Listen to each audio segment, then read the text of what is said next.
No matter what it was we were interested in, at one point I wanted to be an astronaut. He was like, do it. Do it, you know, educate yourself as much as possible and then go with it, with every aspect of life. I grew up going to Kingdom Hall, which is the church for Jehovah's Witnesses, but my dad, he used to always emphasize knowledge is power. And so I just always wanted to learn new things. I remember him saying that in a lot of ways, you're most like your dad.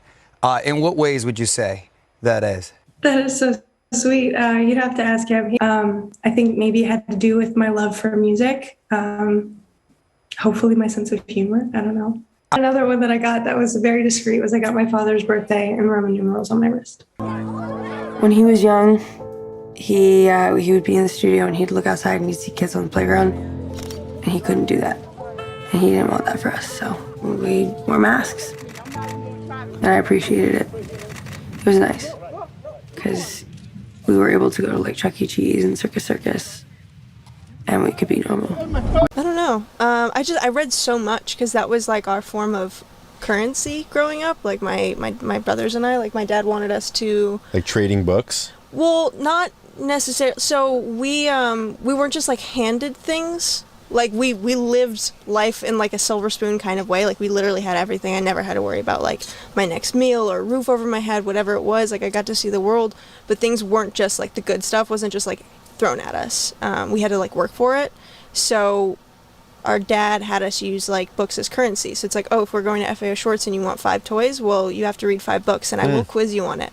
And so I Wow. read all 7 Chronicles of Narnia in a week. Really? I woke up at 6 a.m., read the first book, finished it by bedtime, and then next day did the same thing. And in 7 days, I finished the whole. Shit. And that was I got 7 toys. You know what I mean? That was that was our currency. We had to earn it.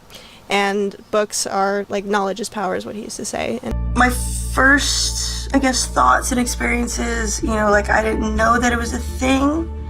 And so I was a little conflicted about it because all I'd ever seen were men and women on TV together. And so these thoughts didn't really make sense to me, but my dad caught on pretty quick. I think he just felt the energy and he would kind of tease me the same way that he would tease my brothers. Oh, you got yourself a girlfriend. If we're staring at a magazine of a woman too hard, he'd be oh, you like her, which was, I'm very lucky to have that, especially so young. I think I was 8 or 9. Because not many children have that experience. I did an interview, and one of the questions asked was they wanted me to list bands and artists that influenced the sound that my band does. Some people were really upset that I didn't put my father on that list. The question was not, who do you think is a musical genius? It wasn't, whose music changed your life? It wasn't, name some of the greatest artists of all time. The question was, which artists influenced the way you sound? Naturally, I chose folk artists. By not putting my father on the list, in no way am I not acknowledging the musical genius he is. I'm not trying to discredit him in any way. I'm not trying to avoid acknowledging everything that he's done for me. And while I have worked very hard to grow my platform, that platform wouldn't exist in the first place if it was not for him. I'm not ignoring these facts.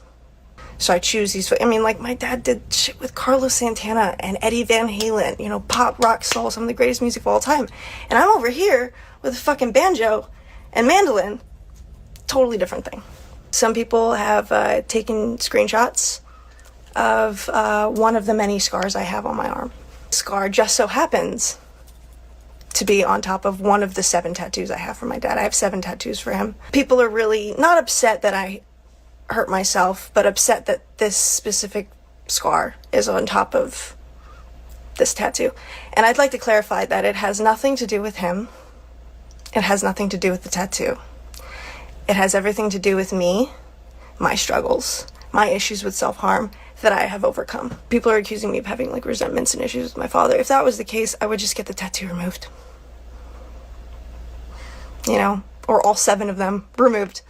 I was the only girl of 4 boys, primarily for the first 10, 11 years of my life.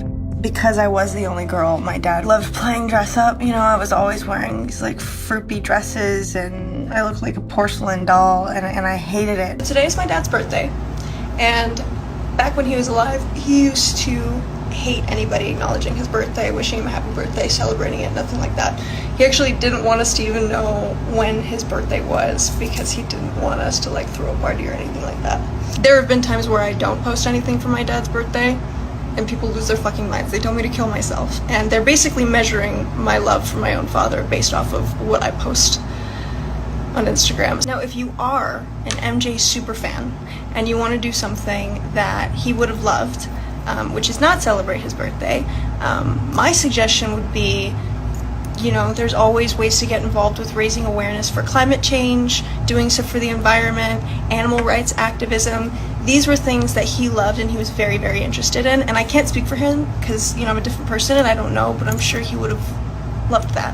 And so if you want to, you know, pay homage and honor him on his birthday, that would be my suggestion. It's also my dad's birthday. And he would have been 65 years old today. And he put 50 years of blood, sweat, and tears, and love and passion into doing what he did so that I could stand up here on stage in front of you and scream into a microphone.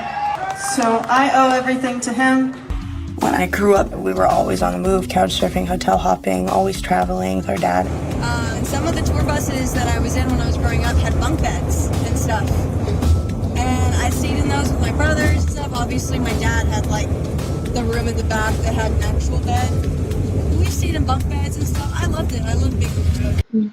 I mean, what influence has your family and your father's music had on you to take you to your now musical journey that you are doing? Well, I'm obviously a fan of his music. Like I've been asked this before and I answer honestly. I know all the lyrics to all of his songs and, you know, I will definitely jam out to them.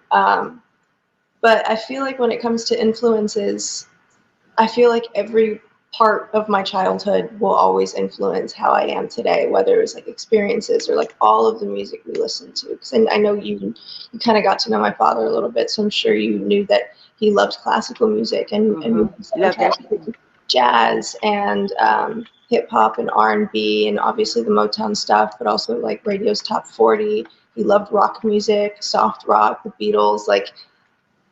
So we grew up around all of that, and I feel like all of that somehow influences my stuff.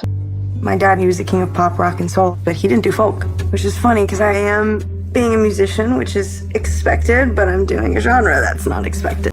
This number showcases that creative process as he builds a dance routine, step by unforgettable step, to one of his best loved hits, drawing on some of the influences who helped inspire his signature style. Even like credible magazines can do that. Rolling Stone. In the photo shoot, for example, like they wanted to do stuff with my dad, so I was like, okay, cool, like I'll wear his jacket, I'll wear his shirt, I'll do this, that, and then they were like, okay, well, let's get you, get a couple pictures of you in front of a giant brick thing that has a graffiti of him, you know, standing like this. And I was like, no, I really don't want to do that, I don't feel comfortable with it.